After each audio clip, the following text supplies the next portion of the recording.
আসসালামু আলাইকুম গাইজ। আজকের ভিডিওতে আমরা দেখব আমি কিভাবে ঢাকা টু কেএল গিয়েছিলাম আমার ওয়াইফকে সারপ্রাইজ করতে। সো আমরা যখন জার্নি স্টার্ট করলাম প্রচুর বৃষ্টি পড়ছিল, ঢাকা এয়ারপোর্টের বাইরে একেবারে ট্রাফিক পুরো হল্ট হয়ে গিয়েছিল। এখন টাইম 11:13। এই হচ্ছে এয়ারপোর্টের অবস্থা, আবার 5 মিনিট পর দেখাবো। সো গাইজ, এই জ্যামটা দেখে আমি যে কাজটা করলাম, অনলি ইন বাংলাদেশ ফুটপাতের উপর সিএনজি চলে। সো আমার গাড়ি ওই পেছনে রয়ে গেছে। আমি কি করলাম, আমি হেঁটে হেঁটে আমার এই লাগেজটা নিয়ে চলে আসছি। সো এখানে নিশ্চিত 1 ঘন্টার মতো সময় লাগতো। সো আমি টাইমটা সেভ করতেছি গাইজ। ওখানে টাইম সেভ করে কোনো লাভ হয়নি, কারণ গেটের সামনে যে আমার প্রায় 30 থেকে 40 মিনিট সময় লেগেছিল ভিতরে যেতে। বাংলাদেশের অবস্থা, একে তো ওখান থেকে আসতে 1 ঘন্টা টাইম লাগার মতো অবস্থা ছিল, হাইটে চলে আসছি, বৃষ্টি দেখে সবাই টাইম ওয়েস্ট করতেছিল। আর আরেকে তো আসার পর এক একটা জাস্ট এন্ট্রেন্স নিতেই মনে করেন কত সময়ের ব্যাপার, হ্যারাসমেন্ট আর হ্যারাসমেন্ট। সবাই হাতে মিনিমাম 4 ঘন্টা হাতে রেখে আসবেন। আমার ফ্লাইট ছিল 2:45, আমি 11:30টার দিকে ইন করছি, বিকজ এরকম কোথায় না কোথায় কি প্রবলেম হয় কে জানে, আল্লাহ ভালো জানে। অনেক সময়ের ব্যাপার ছিল। ফাইনালি লাউঞ্জে চলে গেলাম। ইমিগ্রেশনে তাড়াতাড়ি হয়েছিল, বাট আপনারা সবাই হাতে সময় রাখবেন, বিকজ এখন খুবই স্ট্রিক্ট ইমিগ্রেশন।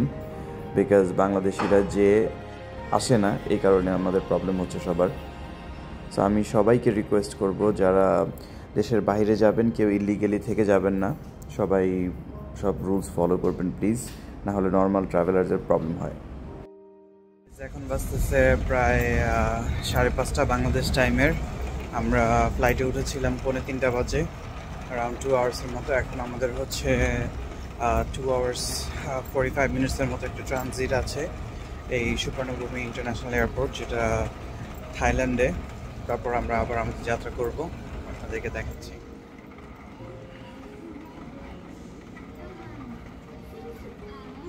গাইজ, আমরা এখন হাঁটতে হাঁটতে তারপর ট্রেন নিয়ে আরেকটা লিটারালি টার্মিনালে চলে এসেছি।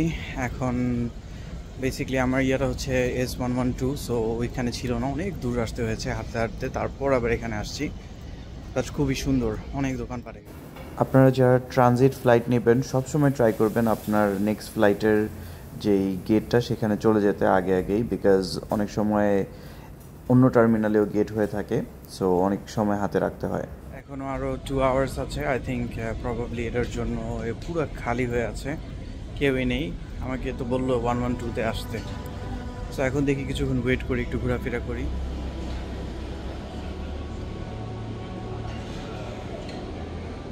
এখানে একটা অটোমেটিক ভ্যাকিউম ক্লিনার কাজ করছে, যেটা আমরা যে রোবট ভ্যাকিউম ক্লিনার বলে থাকি থাইল্যান্ডের এয়ারপোর্টে। আবার ম্যানুয়ালিও একটা ড্রাইভ করছে এখানে, এই যে দেখা যাচ্ছে।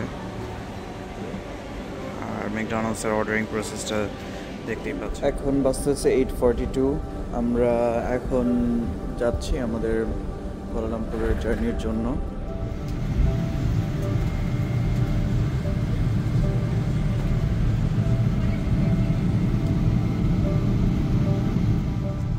গাইজ একটু মডার্ন আছে, আগের প্লেনটাতে তো ডিসপ্লেই দেখা যাচ্ছিল না, বাট এখানে কিন্তু খুব ভালো ডিসপ্লে দেখা যাচ্ছে।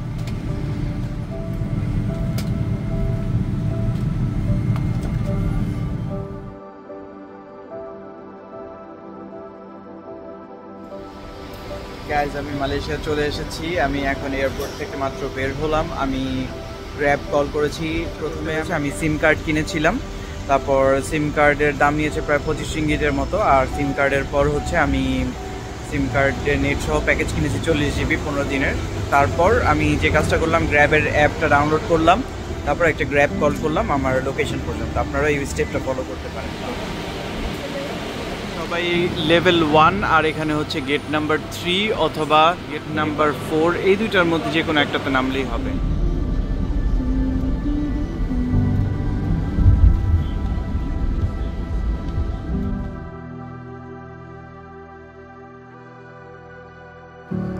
তারপর কয়েক ঘন্টা রেস্টের পর আমরা ডিনার করতে গেলাম।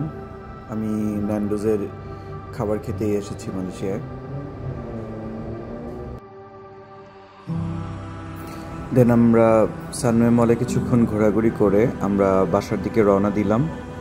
আর একটা নাইস জিনিস দেখলাম, নিভিয়া কি সুন্দর মার্কেটিং করছে পুরো মলের মাঝখানে। তারা স্কোয়াশ গেম টাইপের কিছু একটা খেলছে, খুবই নাইস ছিল।